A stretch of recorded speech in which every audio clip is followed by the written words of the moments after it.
Hey, what's going on, YouTube?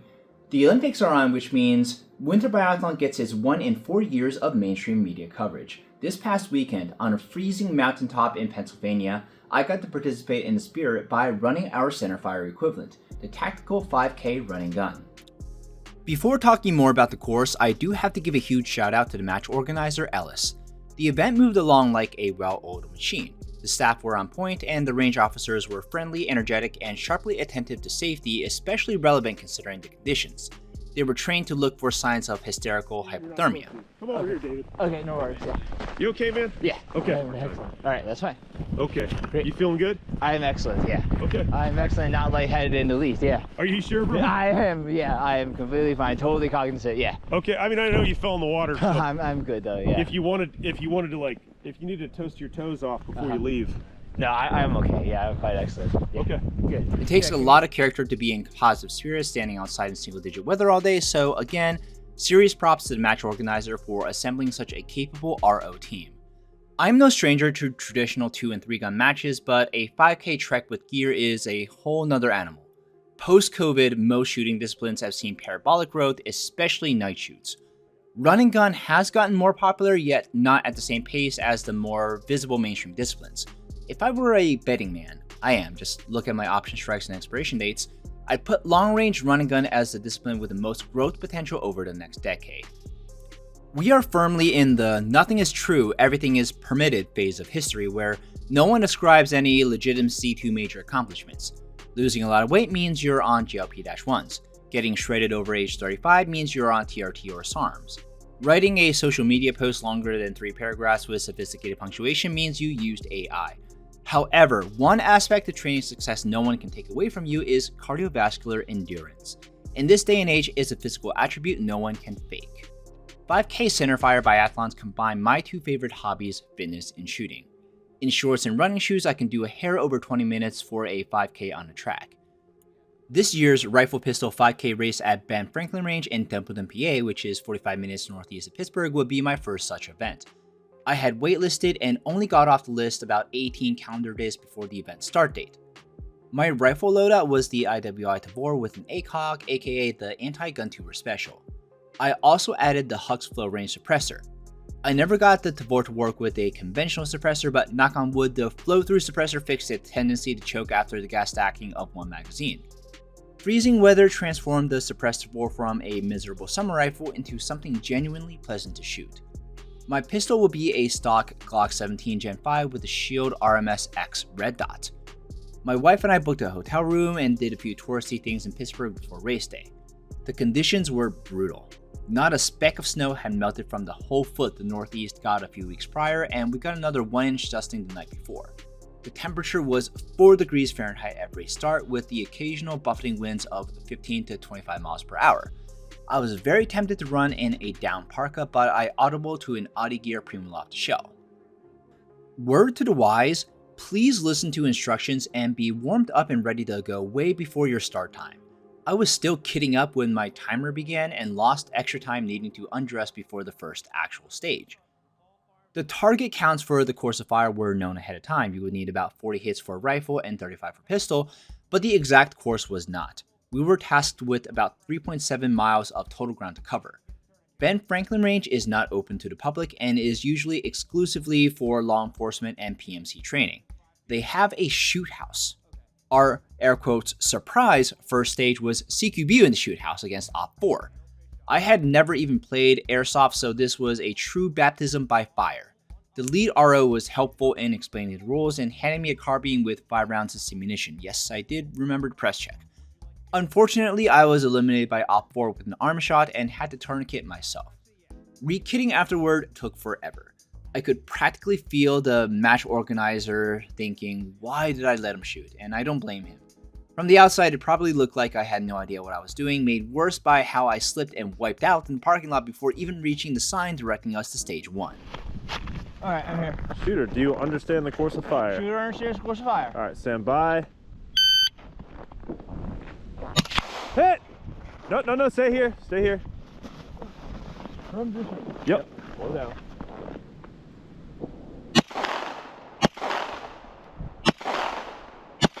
One, two, 3, 4.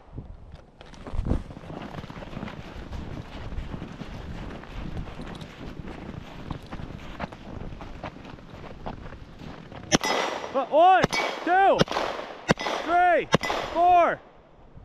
1, 2, 3.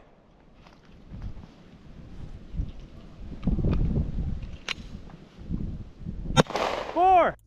Even with the footpaths left by previous runners, your steps have to be far more deliberate so that you're actually carrying yourself forward instead of losing momentum in the compressing snow. Stage 1 was pretty straightforward, but Stage 2 was the destroyer of men.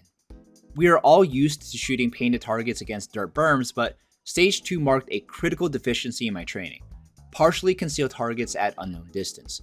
Only 5 out of 86 shooters cleared Stage 2.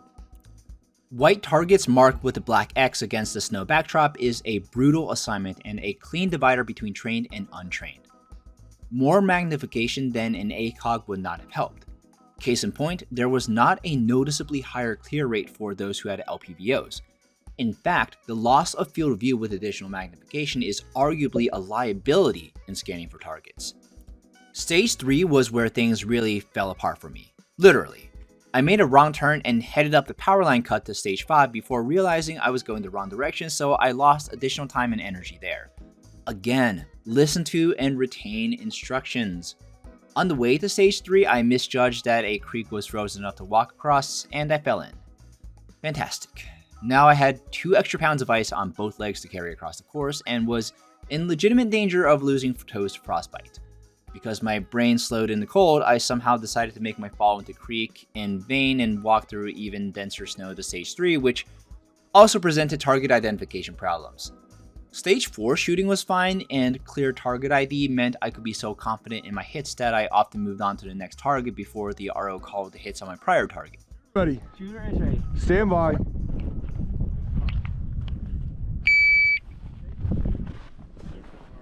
Hit. Hit. This target will light up red when you hit it.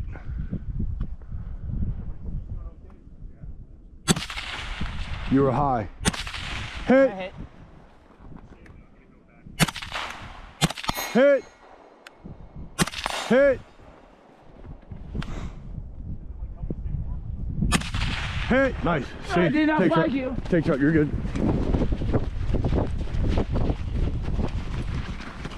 Hey, this way, this way, this way, this way, this way, this way. The 2 evergreen trees.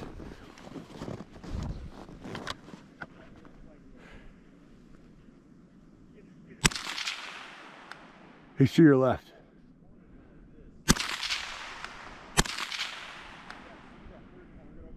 Hit! What the? Hit!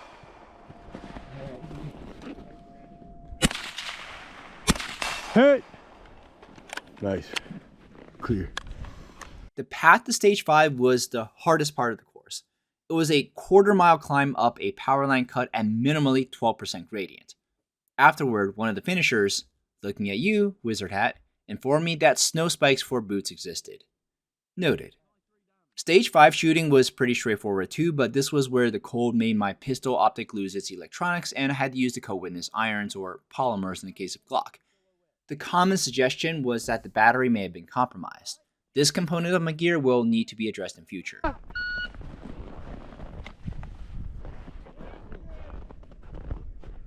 One, 2, 3, 4. 1, 2, 3, 4. 1, 2, 3.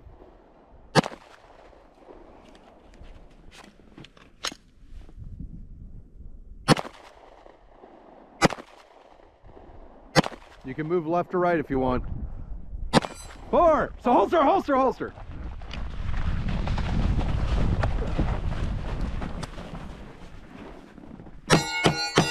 Clear. No, that's it. Good. That's it.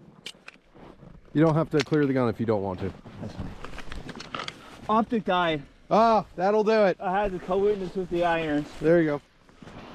That's fantastic. The total distance to stage 6 from 5 was rather short, but the difficulty came from needing to practically bear crawl up 50 plus yards of hill. Stage 6 was my favorite, and I wished I carried enough pistol rounds to finish it. I carried 2 mags plus 1 loaded in the pistol, all downloaded by 1 round for 48 total. I needed 4 more hits to finish stage 6. It was honestly exhilarating to vault the obstacle, put rifle rounds on target, and sprint to the finish. The run was a once-in-a-lifetime experience, and I can all but guarantee we wouldn't be able to guarantee future conditions for runs like this even if we wanted to. If you finish the course at all, you've earned this community's respect. Full stop. Simply moving through that terrain in those conditions without kit is punishing enough. The compounding detriments of cold, fatigue, and elevation cause your shooting mechanics to inevitably degrade, but you still need to find a way to put rounds on target. Oh, yeah!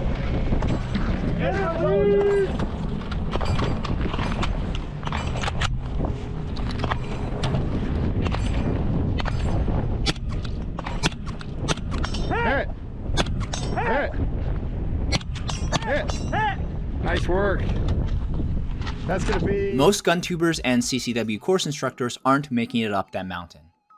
Here are some miscellaneous notes and closing thoughts about the event and what, if anything, I would do differently. Safety, safety, safety. In those conditions, taking care of yourself and others is more important than your finishing time. It is incredibly easy to ND in thick ski gloves. If you sweat and don't move fast enough, you die. It is critical to layer and be able to peel off and shove layers. I would absolutely run it back with the suppressed Tavor and the ACOG.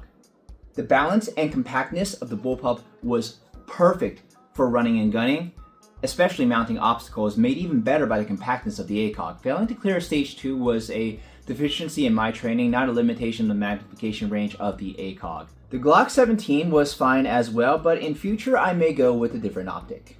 My biggest gear mistake was not recognizing that my clothes would fit that much differently.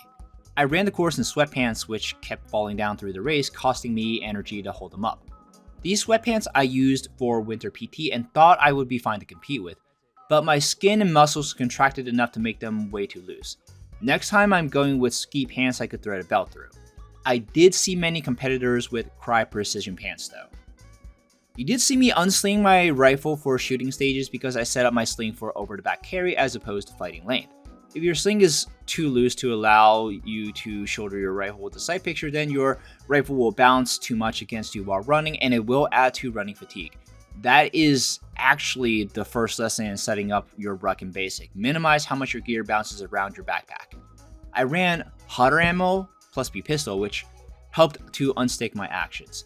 The theme of the day was light primer strikes. If you're using a cassette trigger in your AR for mil-spec primers, you're boned. I'm sorry. You're not allowed to load magazines or change ammo around if you're waiting for a competitor to finish a stage. Be cognizant of round counts. It's a trade-off. You carry more ammo to minimize the time you spend reloading at the expense of more way through the course to wear you down. The physical difficulty of the race was less about steady-state cardio and more about VO2 max, high-intensity interval training type of exertion. These events aren't won by the fastest runner or the fastest shooter. They're won by whoever best aligns their gear with the conditions and can still execute across every shooting discipline. Although this is a competition, it's more casual competitive and can be a fresh breath of air from the more try-hard disciplines. Most guys just ran what they wanted. Some wanted to replicate real fighting loads, some did try to min-max splits, but fun is the ultimate goal. Anything safe and within event rules goes. There is a little bit of scoring variance due to some range officers calling your holds and some allowed for pre-obtaining sight pictures while some didn't. There are ways to game air quotes for a better time, like minimizing the amount of time spent listening to instructions, but at least for this circuit, there are no sponsorships or prize money to be won. I don't think the range or the event actually netted anything for the organizers because of the cost of the range time and the cost for the ROs. You do this because you want to. Another gear highlight worth mentioning is a pair of Under Armour running gloves that convert into mittens when you need warmth and then fold back to expose dexterous fingers for when you need fine motor control. Highly recommend these. All in all, please do consider training for an event like this. I highly recommend challenging yourself in ways that can't be gamed, filtered, or explained away. Long range run and gun doesn't care about your bench groups, your splits on a square range, or how clean your Instagram reload looks. It only asks one question. Can you perform when you're cold, exhausted, uncomfortable, and out of excuses? This match exposed gaps in my training, validated some gear choices, punished others, and delivered a level of satisfaction that's hard to find in more controlled shooting disciplines. I didn't shoot my best, I didn't move my fastest, and I certainly didn't look cool doing it. But I finished, and I learned more today than during months of normal range time. If you're looking for something that will humble you, sharpen you, and give you an honest benchmark of what you can achieve under stress, this is it. I'll be back, and next time, better prepared.